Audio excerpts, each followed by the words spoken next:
नमस्कार, आप देख रहे हैं आज तक। आपके साथ मैं हूं सईद अंसारी। अपने संसदीय क्षेत्र वाराणसी को एक बड़ी सौगात देने की तैयारी कर रहे हैं प्रधानमंत्री नरेंद्र मोदी और काशी को जल्द ही सांस्कृतिक राजधानी बनाए जाने का ऐलान भी किया जा सकता है। प्रधानमंत्री नरेंद्र मोदी ने 13 जनवरी को इस संबंध में एक अहम बैठक बुलाई है। जापान यात्रा के दौरान आपको याद होगा, प्रधानमंत्री नरेंद्र मोदी ने क्योटो की तर्ज पर काशी के विकास के लिए जापान से एक समझौता किया था और उसे सांस्कृतिक राजधानी के तौर पर विकसित करने की बात नरेंद्र मोदी कर रहे हैं और सांस्कृतिक राजधानी घोषित की जा सकती है काशी। विकास रथ पर सवार नरेंद्र मोदी को देश की जनता ने दिल्ली की कमान सौंपी। मोदी ने वडोदरा की जगह वाराणसी को अपने संसदीय क्षेत्र के तौर पर चुना। तभी ये साफ हो गया था, अब काशी के दिन बदलने वाले हैं। उसे उसका वो हक मिलेगा जिसका ये शहर बहुत पुराना हकदार है। गंगा के साथ साथ विकास की गंगा भी बहेगी। प्रधानमंत्री ने खुद वाराणसी का कायाकल्प करने का संकल्प कई बार दोहराया। खबर है कि 13 तारीख को दिल्ली में एक बैठक होने वाली है। इस बैठक में वाराणसी को देश की सांस्कृतिक राजधानी बनाने पर फैसला हो सकता है। इस बैठक में शहरी विकास मंत्री वेंकैया नायडू, जल संसाधन मंत्री उमा भारती, पर्यटन और संस्कृति मंत्री महेश शर्मा और जापान से आया जापान इंफ्रास्ट्रक्चर डेलीगेशन के सदस्य शामिल होंगे।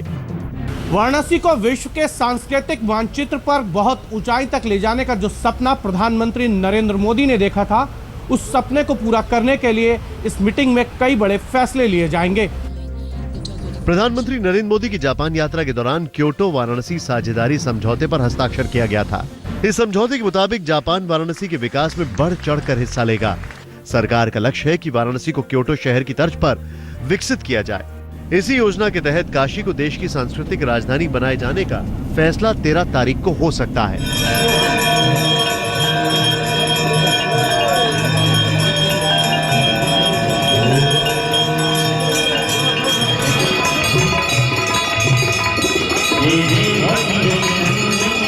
प्रधानमंत्री के जापान यात्रा के दौरान हुए करार के तुरंत बाद विदेश मंत्रालय के प्रवक्ता सैयद अकबरुद्दीन ने ट्वीट में कहा था, स्मार्ट शहरों को विकसित करते हुए विरासत को बरकरार रखने के लिए किए गए साझेदारी करार पर क्योटो के मेयर दाइसाकु कुडुकावा और जापान में भारत की राजदूत दीपा गोपालन वाधवा ने दस्तखत किए। वाराणसी और क्योटो स्मार्ट विरासती शहर कार्यक्रम में साझेदार होंगे। प्रधानमंत्री नरेंद्र मोदी पूरे विश्व में अपने नाम की तरह ही वाराणसी का भी डंका बजाना चाहते हैं और इसीलिए प्रधानमंत्री नरेंद्र मोदी के विकास के एजेंडे में वाराणसी को सबसे अहम स्थान मिलता है। क्योटो 1000 साल से भी ज्यादा समय तक जापान की राजधानी रहा था, जबकि वाराणसी को दुनिया के सबसे प्राचीन शहरों में गिना जाता है। जापान ने क्योटो को विकसित करते वक्त उसके सांस्कृतिक विरासत को कायम रखा। प्राचीन शहरों के पुनरुद्धार के मोदी के विचार से जापान की नीति यहां मेल खाती है। लिहाजा वाराणसी को बदलने और उसे उसका हक देने के लिए जापान की तकनीक का इस्तेमाल करने का फैसला लिया गया था। हिमांशु मिश्रा, दिल्ली, आज तक। सांस्कृतिक राजधानी बनाए जाने की खबर पर काशी की जनता बेहद खुश है। नरेंद्र मोदी की कोशिशों पर पीठ थपथपा रही है और काशी की जनता को ये उम्मीद है कि काशी की शक्ल जरूर बदलेगी। देखिए, वाराणसी स्वयं सांस्कृतिक नगरी है और ये जो है सांस्कृतिक, आध्यात्मिक, धार्मिक, प्राचीन, अत्यंत प्राचीन नगरी है। वर्तमान समय में प्रधानमंत्री जी मोदी जी जो है कुछ योजनाएं जो ला रहे हैं काशी के लिए, और उससे क्योंकि संस्कृति का जहाँ तक सोचता है तो संस्कृति कुछ जरूर जो है गड़बड़ हो गई है। कुछ आधुनिक लोगों ने कुछ जो है उसको छेड़छाड़ कर दिया है। यदि उसे मूल रूप से पुनः वापस लाने का प्रयास करें या मीटिंग कर रहे हैं या कोई भी योजना बना रहे हैं, वो बहुत ही सराहनीय है। काशी को सांस्कृतिक राजधानी बनाने की तैयारी है तो पहले ही बताइए कि पहले था क्या ये? अच्छा, राजधानी अगर ये नहीं था तो ये तो बहुत गड़बड़ चीज़ है। अच्छा, धर्म की राजधानी है, संस्कृति की राजधानी है, विद्या की राजधानी है। आप काशी विश्वविद्यालय का कुलगीत पढ़ लीजिए। आज से 60-70 वर्ष पहले वो कुलगीत लिखा गया था शांतु स्वरूप भटनागर जी द्वारा। उसमें सारे चीज़ों का समावेश है और सांस्कृतिक राजधानी तो ये पहले से था ही। अगर इसमें कुछ और निखार लाया जा सकता है तो वो बात करनी चाहिए। वैसे तो प्राचीन काल से ही काशी संस्कृति की राजधानी रही है, किंतु यूरोपियन और पाश्चात्य दृष्टि के कारण नील और दजला, फरात, मिस्र, इस पर पहले दृष्टि लोगों की जाती है और इसी ढंग से ऐतिहासिक लेखन भी हुआ है, वामपंथियों ने भी लिखा है। तो राजधानी तो है, लेकिन इसको राजनीतिक मान्यता अगर मिलती है तो राजनीतिक मान्यता से जो लाभ होते हैं वो लाभ मिल सकते हैं। अब वो किस प्रकार के लाभ होंगे ये आगे उसकी रूपरेखा आने पर ही स्पष्ट होगा, लेकिन अगर राजनीतिक मान्यता। और इस वक्त हमारे साथ बनारस घराने के शास्त्रीय गायक पंडित छन्नूलाल मिश्र जी, पद्म भूषण, हमारे साथ जुड़ चुके हैं। पंडित जी बहुत धन्यवाद आज तक से बातचीत करने के लिए। पंडित जी, सांस्कृतिक राजधानी होगी अब आपकी काशी, प्रधानमंत्री ये चाहते हैं, कैसा लग रहा है आपको ये सुनकर? मुझे बड़ी प्रसन्नता हो गई और बड़ी प्रसन्नता हो रही है कि इसके बारे में हमारे प्रधानमंत्री जी सोच रहे हैं। और सांस्कृतिक राजधानी तो ये पहले से भी है, लेकिन और इसको सुंदर अच्छे ढंग से, जैसे संगीत के बारे में तो ये कि ये भगवान शिव की नगरी है जी, और स्वर लय शब्द की रचना भगवान शिव ने किया है, तो ये शिव का ही राजधानी है और शिव का ही ये संगीत का घराना है। और सब कुछ इसके अंदर, संस्कृति के अंदर सब कुछ आ जाता है। यहाँ के घाट हैं, यहाँ के जो परंपरा पुरानी रही है उसको कायम रखते हुए, और यहाँ के माँ गंगा को निर्मल करने का जो है वो प्लान बहुत अच्छा है।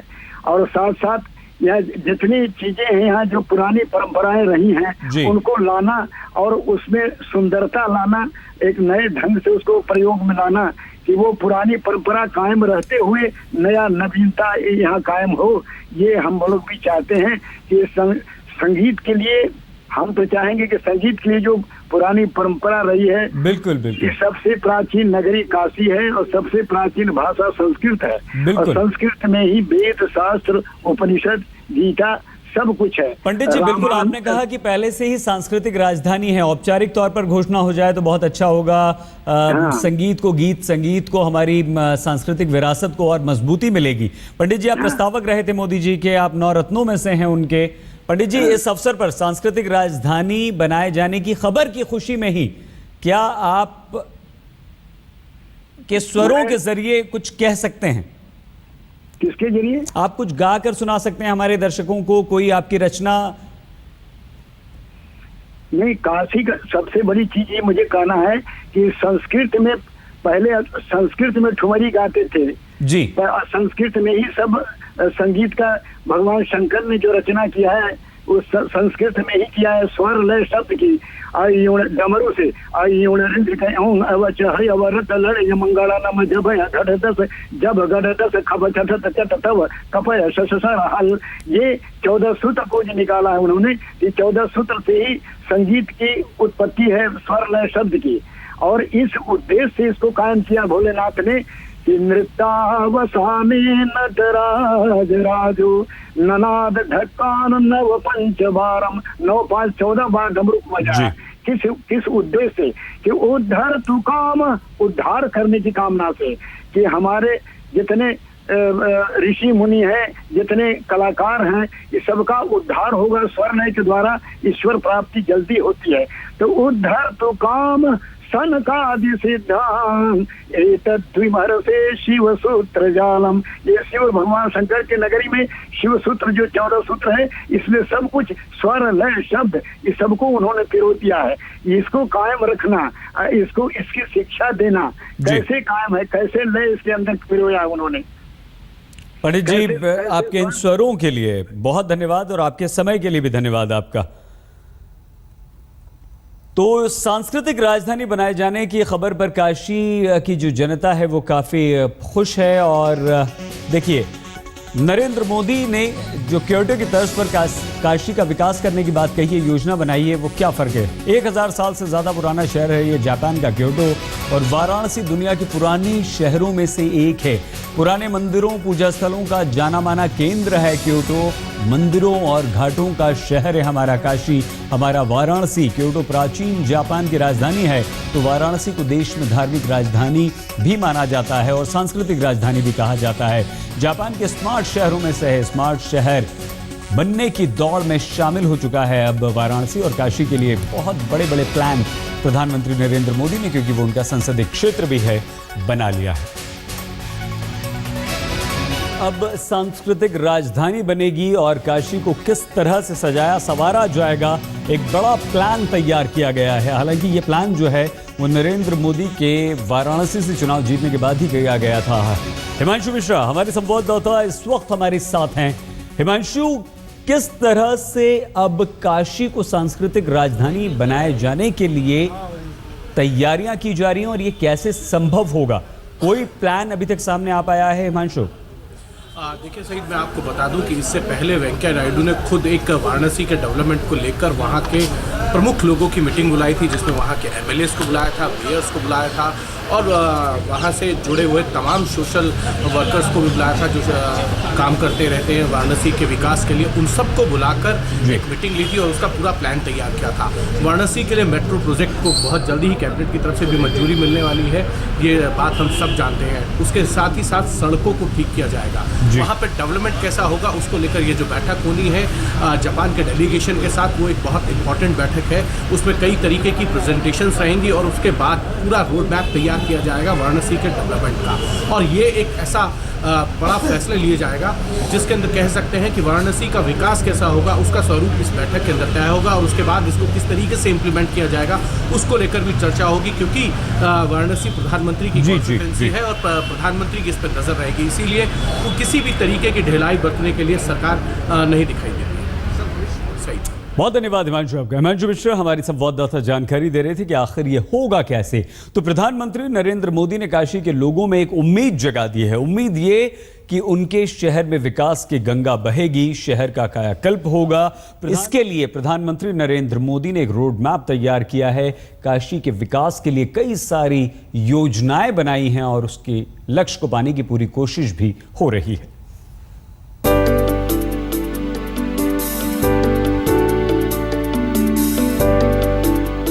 गंगा की लहरों की तरह मोदी के नाम से बनारस वालों के दिल में एक उम्मीद उफान ले रही है। उम्मीद इस बात की कि मोदी गंगा के गंदले पानी में गुम हो रही संस्कृति को बचाएंगे, उसकी विरासत को आधुनिक साधनों से चमकाएंगे, क्योंकि ये सपना मोदी ने सार्वजनिक मंच से जाहिर किया।